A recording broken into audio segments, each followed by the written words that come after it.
Apa sih perbedaan kapitayan dan kejawen? Keduanya sering dianggap sama. Padahal keduanya adalah dua dunia yang sangat berbeda. Kali ini kita akan membedah garis dari turunan spiritual Jawa ini. Dari sejarah, teologi, hingga analisis ilmiahnya.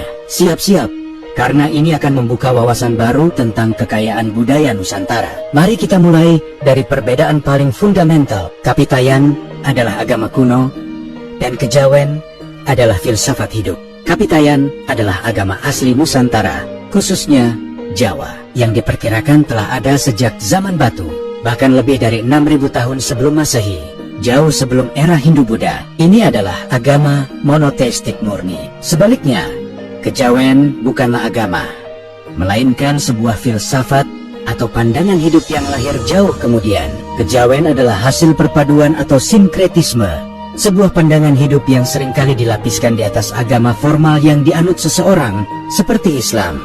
Jadi, kapitayan itu agama, kejawen itu filsafat. Ini poin kuncinya. Selanjutnya, mari kita selami lebih dalam dunia kapitayan. Secara etimologis, kapitayan berasal dari akar kata dalam bahasa Jawa kuno, toyo, berarti ketiadaan atau yang tidak tampak. Kapitayan secara bahasa berarti sistem kepercayaan yang berporos pada Sang Hyang Toyo, Tuhan yang tak terlukiskan. Inti ajarannya adalah penyembahan kepada Tuhan yang Maha Esa, yang absolut dan tak terbayangkan, yang disebut Sang Hyang Toyo. Toyo sendiri berarti kosong atau ketiadaan, menggambarkan sifat Tuhan yang transenden, melampaui segala bentuk dan pikiran manusia. Konsep ini dirumuskan dalam frasa luhur Tankino, Kinoyo Ngopo, yang artinya tidak bisa diapa-apakan atau tak terjangkau oleh panca indera dan imajinasi. Lalu, bagaimana cara menyembah sesuatu yang tak terbayangkan? Disinilah kejeniusan teologi kapitayan. Untuk bisa disembah, Sang Hyang Toyo yang transenden memiliki manifestasi di dunia yang disebut Tu.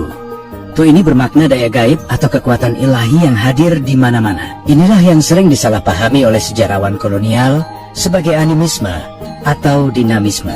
Mereka melihat orang Jawa kuno menghormati watu atau batu, kemudian tunggak atau tonggak, lalu menyimpulkan mereka menyembah benda. Padahal yang dihormati bukanlah batunya, melainkan Tu, yaitu kekuatan Sang Hyang Toyo yang termanifestasi pada benda tersebut. Tempat ibadah kapitayan disebut sanggar, dan ritualnya bersifat anikonik, artinya tanpa patung atau arca. Mereka menggunakan sebuah lubang kosong di dinding sebagai simbol Toyo, atau kekosongan absolut Tuhan. Menariknya, arah sembahyang dilakukan menghadap ke timur, ke arah matahari terbit, yang dimaknai sebagai lambang pencerahan. Kapitayan juga sudah mengenal ritual puasa yang disebut upawasa, dan istilah ibadah yang disebut salat. Praktik spiritualnya menekankan pendalaman batin melalui 3 jalan, yaitu sembahyang. Sembahyang berasal dari kata sembah kepada Sang Hyang atau doa dan meditasi, kemudian tapa atau laku prihatin, serta samadhi, yaitu kontemplasi mendalam. Pandangan hidupnya bersifat holistik, berpusat pada prinsip Hamemayu Hayuning Bawono, atau dalam arti menjaga dan merawat keseimbangan dunia. Sekarang, mari kita beralih ke kejawen. Jika kapitayan adalah akar kuno, kejawen adalah cabang pohon yang tumbuh subur berabad-abad kemudian. Kejawen adalah fenomena yang jauh lebih mudah, lahir dari proses akulturasi berlapis. Fondasi kapitayan dan tradisi lokal lainnya bertemu dan berpadu dengan ajaran Hindu-Buddha, dan yang paling menentukan dengan tasawuf atau sufisme Islam. Kemudian, formulasi matang kejawen yang kita kenal sekarang sering dikaitkan dengan era Kesultanan Mataram Islam. Fokus kejawen bergeser dari teologi transenden seperti Toyo ke pencarian mistik yang lebih personal dan imanen. Istilah untuk Tuhan dalam kejawen terasa lebih akrab, seperti Gusti, yang sering dimaknai sebagai bagusin ati atau keindahan di dalam hati.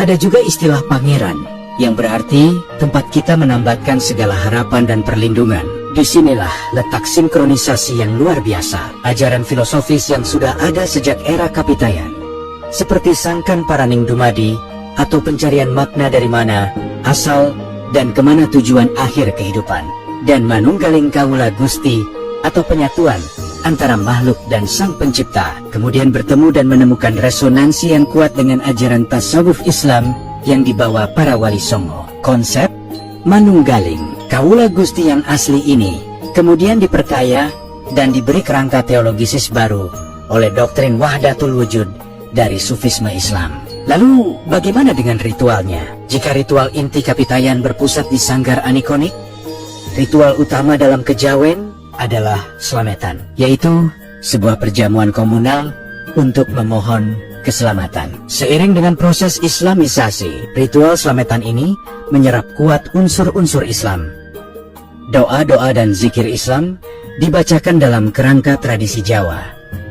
Inilah yang kemudian sering kita kenal juga dengan sebutan tahlilan. Praktik kejawen lain yang sangat umum adalah nyekar, yaitu ziarah ke makam leluhur, dan nyadran atau tradisi pembersihan makam. Bukti-bukti sejarah ini terdokumentasi dengan sangat baik. Praktik kejawen, bukan kapitayan, dijelaskan secara rinci dalam naskah-naskah kuno dari era Mataram Islam.